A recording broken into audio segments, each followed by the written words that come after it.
여호수아 12장을 통해서 이스라엘이 정복한 땅이라는 제목으로 은혜 나누도록 하겠습니다. 여러분들은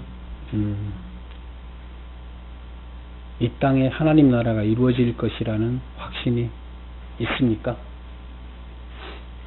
그리고 여러분들이 우리는 다 죽게 되잖아요. 죽고 났을 때 여러분들은 죽고 난 사후에 여러분들은 하나님 나라에 들어갈 것이라는 확신이 있습니까?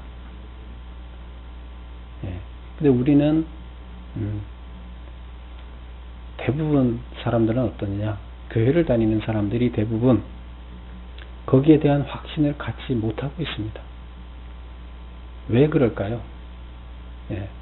너무 현실에 부딪히는 문제들이 크기 때문에 그렇습니다. 그걸 크게 생각하기 때문에 그렇습니다.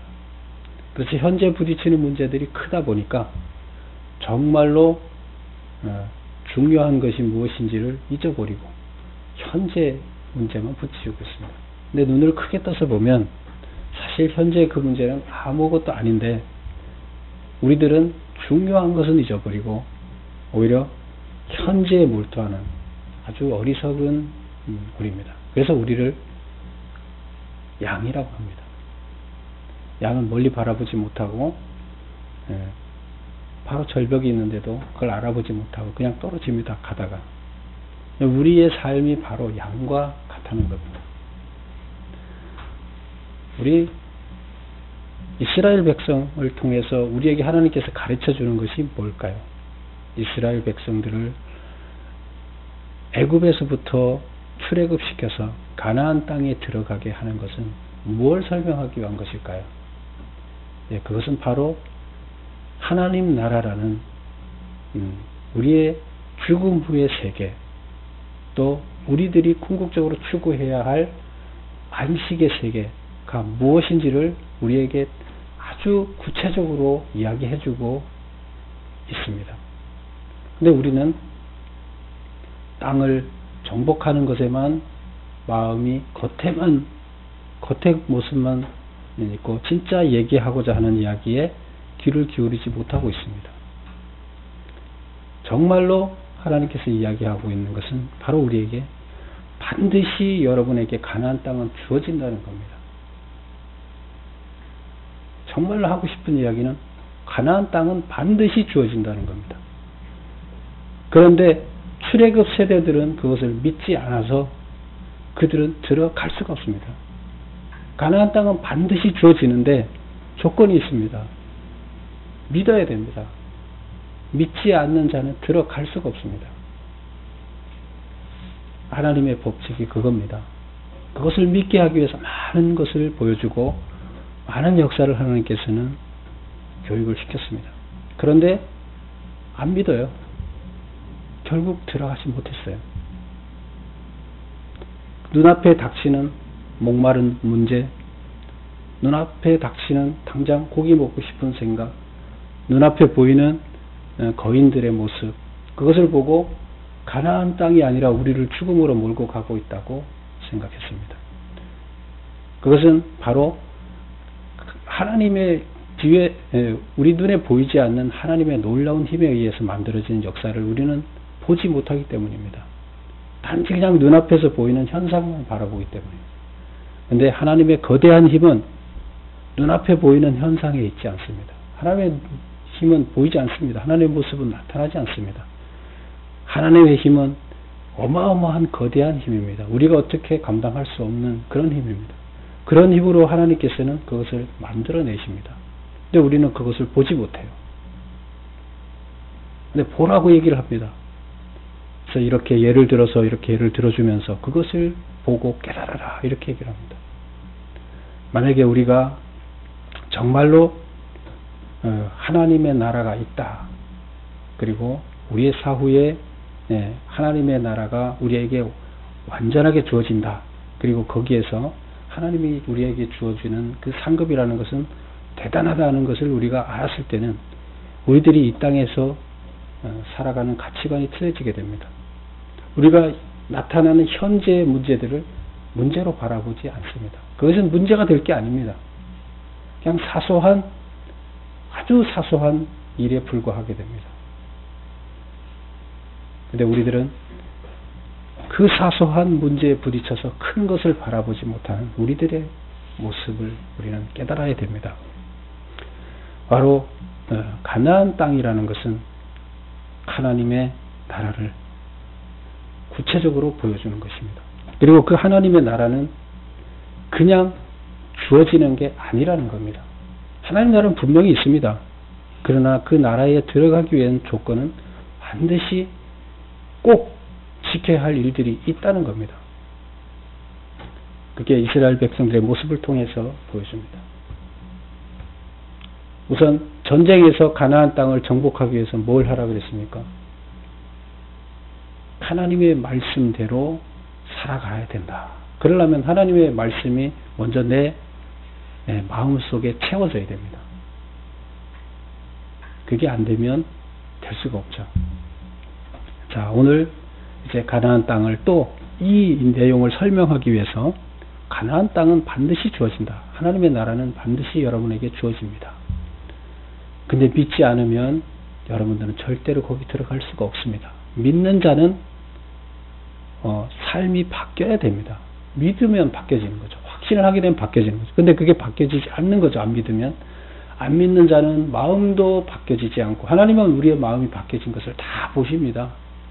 마음이 바뀌어지지 않고, 마음이 바뀌어지지 않기 때문에 우리의 삶의 모습도 과거에 그대로 남아있는 거죠. 그러면 절대로 들어갈 수가 없는 거죠.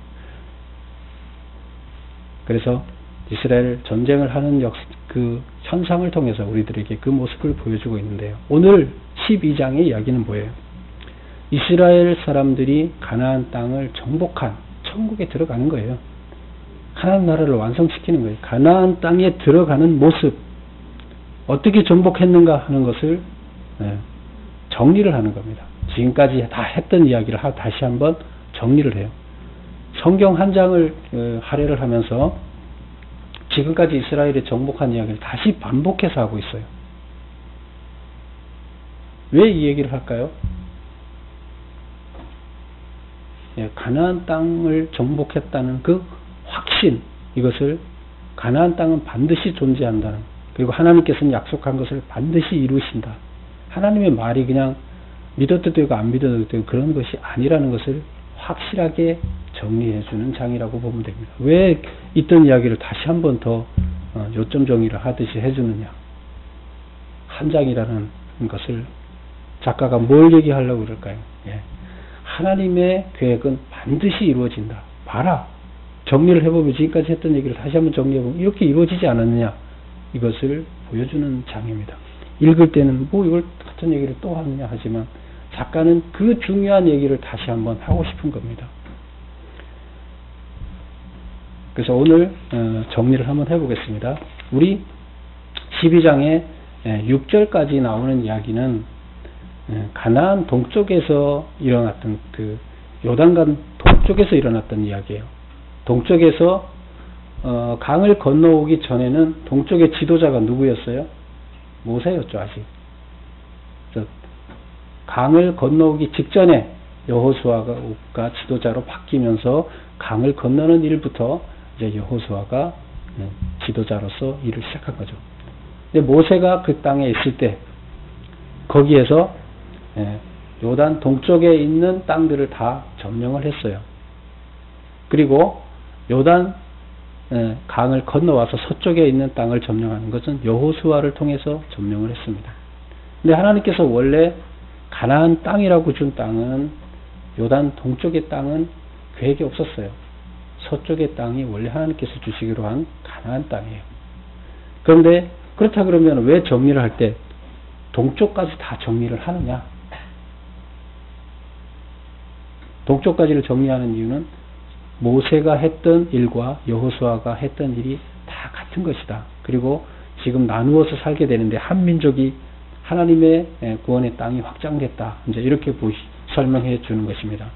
그래서 6절까지는 모세가 가나안 동편에서 점령했던 땅들을 정리하고 있고, 이제 7절부터 마지막 24절까지는 강을 건너와서 여호수아가 정복하는 이야기들을 정리하고 있습니다. 그러면 앞에 제가 주보의 앞면에 있는 그림을 한번 보겠습니다. 주보 맨 앞 페이지를 한번 보세요. 이제 이스라엘 지도의 그림이 여러분 머릿속에 이렇게 대충 그려졌을 거예요. 이스라엘을 그릴 때는 어떻게 해요? 맨 좌측에 이렇게 대각선으로 지중해가 이렇게 한 45도 각도로 이렇게 쭉 해서 옆에 지중해 이렇게 그려놓고, 그 다음에 일자로 위에서부터 저 맨 북쪽에 헬몬산이 있다 그랬죠. 우리나라로 치면 백두산. 헬몬산을 흰 눈이 덮인 산, 그래서 백두산이라고 얘기를 또 써요. 그것을. 그 다음에 맨 밑에 이 산은 여기서는 한락산이라고 나오는데, 한락산을 우리나라 말로 잘 이렇게 읽다 보면 한락산이 한라산이죠. 별 차이가 없어요. 그래서 맨 헬몬산에서부터 강에 이렇게 흘러내려서 호수를 잇고 긴네레 바다, 긴네레라는 말이 뭘까요? 네, 갈릴리라는 말이에요. 갈릴리라는 말을 긴네레라고도 씁니다. 그래서 갈릴리가 호수인데 워낙 넓으니까 이걸 바다라고 이렇게 부르는데요. 그리고 요단강이 쭉 흘러서 염해까지 내려가죠. 염해. 그래서 성경에서 나오는 원래 이름은 사해는 아니에요. 사해는 죽은 바다라는 뜻이잖아요. 그 물이 빠져나가지 못하고 거기서 고여서 죽는다 그래서 사해인데, 소금물이 있는 바다, 성경에는 사해라는 말을 안 쓰고 염해라는 말을 씁니다. 어쨌건 그렇게 해서 가운데를 나눠 놓는데, 우측을 보세요. 우측은 위에서 보면 줄이 3개가 이렇게 가 있죠. 원래 4개가 가 있습니다. 그게 강이에요. 강인데 첫 번째 강 이름이 뭘까요? 맨 위에 있는 게 긴네레, 갈릴리 호수 옆에 있는 강 이름이 뭐예요? 야르묵 강이에요. 그 다음에 쭉 내려오면 우리가 잘 알고 있는 두 번째 강, 야복강. 이건 잘 알죠? 야곱의 이야기를 통해서 야복강이 있고, 또 쭉 내려오면 무슨 강이 있어요? 아르논강. 그리고 그 밑에 지금 안 나와 있는데 그 밑에 조금 더 내려가면 세렛강이라고 있습니다. 우리가 그래서 그 크게 강이 이렇게 4개가 이렇게 있어요. 야르묵강, 야복강, 아르논강, 세렛강. 그래서 이쪽 그 2개 지파 반한테 이 동쪽 지역을 정복하고, 모세가 정복하고 나누어주는 이야기가 있었습니다. 그리고 넘어와서 이제 가운데로 넘어왔죠. 염해 위쪽에 우리 그 여리고 아이성이 있는데, 염해에서 야복강 그 사이에 보면 여리고가 있죠. 그 여리고 옆으로 들어와서 아이성 그쪽을 먼저 점령을 하고, 남쪽을 한번 점령한 다음에 다시 북쪽을 점령하고 이렇게 했었죠. 그래서 나눠서 남쪽과 북쪽을 또 이렇게 나눠서 점령한 이야기를 볼 수가 있습니다. 예, 다시 돌아오겠습니다. 그래서 모세가 정복한 땅은 이제 우리가 다 봤죠. 2개 지파 반이 거기를 차지했는데, 자세한 거는 뭐 설명하지 않고 의미를 보면 왜 모세가 정복한 것을 이곳에 다시 기록하게 했느냐. 가나안에 입성하기 전에 하나님의 위엄을 드러내는 의미가 있다. 거기를 정복한 것 자체가. 그 다음에 가나안 거민들에게 큰 공포와 두려움을 안겨줬다. 그리고 이후 전개될 전쟁에서 이스라엘의 승리를 예고한다. 그래서 전주곡이라고 이렇게 얘기를 하죠. 본 곡이 나오기 전에 전주가 진행되는데, 전주곡 같은 모세가 이스라엘 동편의 땅을 정복한 것은 하나님께서 반드시 가나안 땅을 정복하게 하실 것이다. 반드시 하나님이 들어가게 하실 것이다 하는 전주곡의 역할을 했다. 그래서 그것을 기록해 주는 거예요. 그리고 확신을 더 갖게 해주는 거죠. 여러분들은 반드시, 자 봐라, 여기서도 지금 보여주지 않느냐. 그렇다 그러면 가나안 땅에서도 하나님께서 도와주셔서 반드시 그 일을 일어나게 할 것이다 하는 확신을 계속 심어줍니다. 그것을 하기 위해서 이 기록도 작가는 남기고 있습니다. 그 다음에 이제 들어가서 요단 서편에 정복을 했는데, 크게 나누면 가나안 남부 지역을 먼저 정복을 했죠. 그 다음에 북부 지역 정복했는데, 남부 지역에는 정복한 왕이 쭉 나오는데, 자, 우리 12장의 맨 마지막 절을 보세요. 24절. 그 왕들의 이름을 쭉 적습니다. 근데 왕이 24절 보세요. 하나는 디르사 왕이라, 모두 31 왕이라. 왕 이름이 몇 명이 나왔어요? 31명이 나왔어요. 31명이 나왔는데 9절부터 16절까지 나오는 왕의 이름이 있는데, 그것은 몇 명이에요? 제가 그 주보에 적어놨는데 한번 보세요.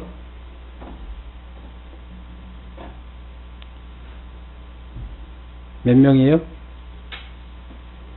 주보 2번에 그 정복한 왕 31명의 왕, 그 밑에 가나안 남부 지역 해서 9절부터 16절 줄친 거, 밑줄 친 거, 그리고 왕이 숫자가 쭉 나오죠. 이름이 여리고, 아이, 예루살렘, 헤브론, 야르뭇, 라기스, 에글론, 게셀, 드빌, 게델, 호르마, 아핫, 림나, 아둘람, 막게다, 베델. 몇 개요? 예? 한번 세어보세요.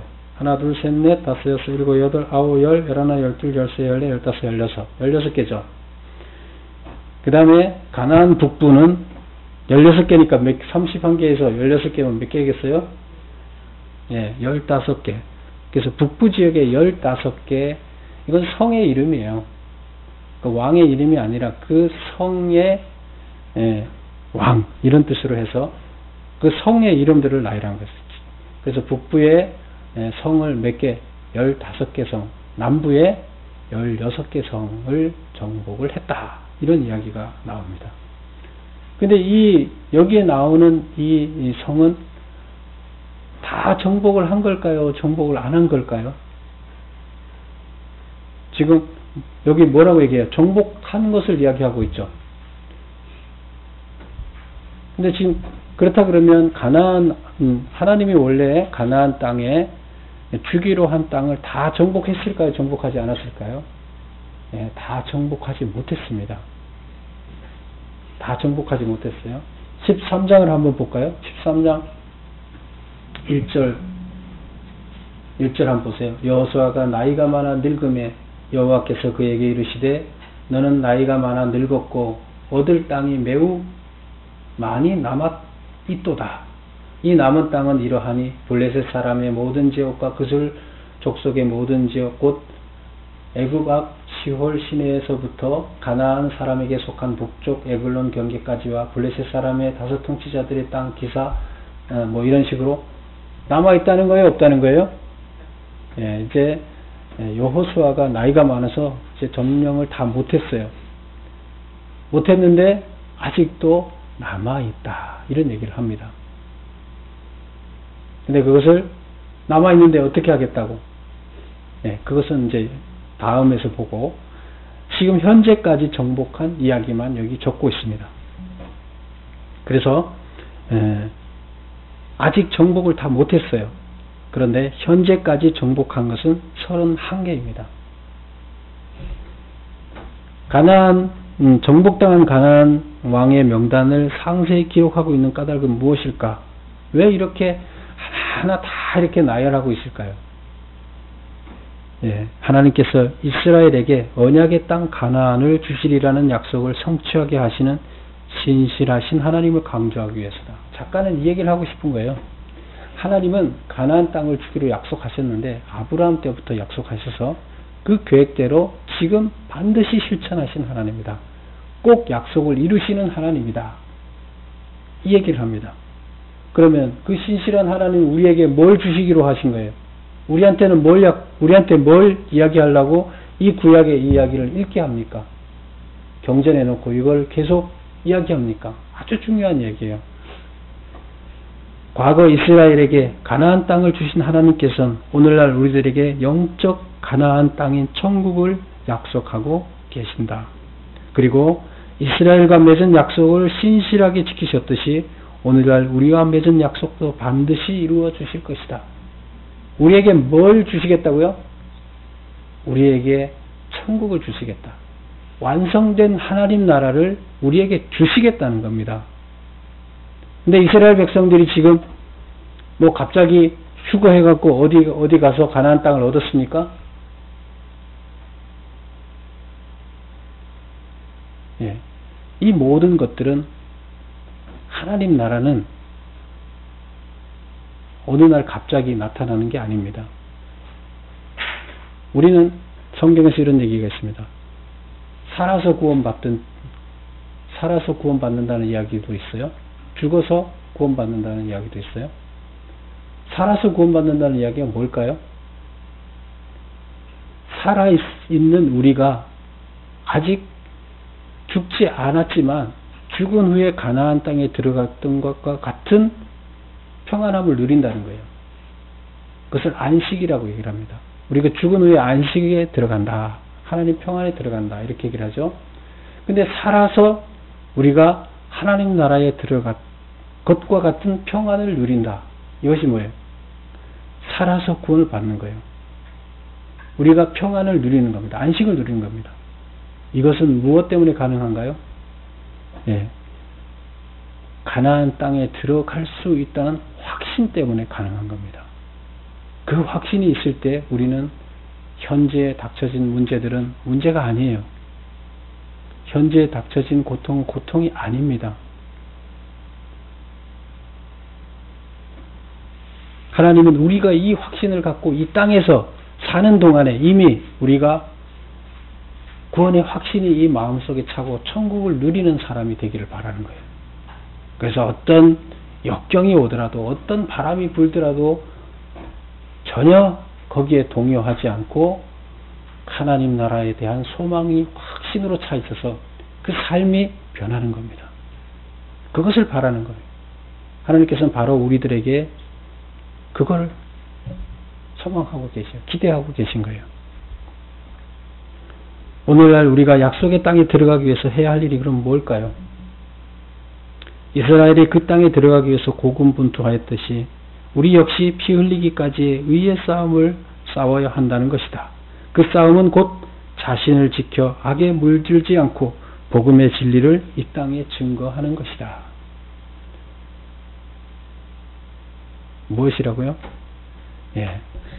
하나님이 가장 싫어하고 미워하는 것, 가나안 땅을 변화시키는 것이 가나안 땅의 악을 제거하는 것이에요. 그게 가나안을 정복하는 거예요. 가나안에 들어가는 거예요. 우리가 천국에 들어가는 것은 뭐냐? 내 안에 있는 악을 뿌리 뽑는 거예요. 내 안에 있는 더러운 것들을, 욕심들을 뿌리 뽑는 거예요. 그리고 내 안이 거룩한 문화로 채워져요. 거룩한 문화는 하나님의 문화예요. 하나님의 말씀들, 하나님의 생각들로 내가 채워져야 돼요. 그러면 내 안에 더러운 것들이 다 뽑아져내지고 내가 정결해지는 겁니다. 이것은 뭐예요? 가나안 땅을 정복하는 것이에요. 이미 이 땅에서 구원을 받은 것이에요. 하나님 나라의 안식을 누리는 겁니다. 지금 이것을 설명하기 위해서 하나님께서는 가나안 땅을 실제적으로 실물로 보여주면서 이야기를 하고 있습니다. 현상을 통해서 보이지 않는 하나님 나라 가나안 땅을 설명하기 위한 거예요. 여러분은 가나안 땅을 어디에서 소유해야 된다고요? 내 안에 소유해야 됩니다. 이 세상의 어떤 현상에도 나는 흔들리지 않는 가나안 땅이 내 안에 자리해야 됩니다. 하나님께서는 그걸 교육하기 위해서 가나안을 계속 이야기하고 있습니다. 전쟁을 이야기하고 있습니다. 무슨 전쟁? 악을 뿌리 뽑는 전쟁을 계속 이야기하고 있습니다. 가나안 땅에 악을 뿌리 뽑아야 된다. 가나안 땅에 죄악을 뿌리 뽑아야 된다. 이 얘기를 하고 있습니다. 여러분은 바로 나와의 전쟁을 해야 되는 겁니다. 그것이 가나안 내 속에 있는 죄와의 전쟁을 해야 되고 그것을 장악하고 거기에 하나님의 문화를 심는 것이 내가 이 땅에서 하나님 나라를 소유하는 겁니다. 이미 죽기 전에 하나님 나라를 소유하는 겁니다.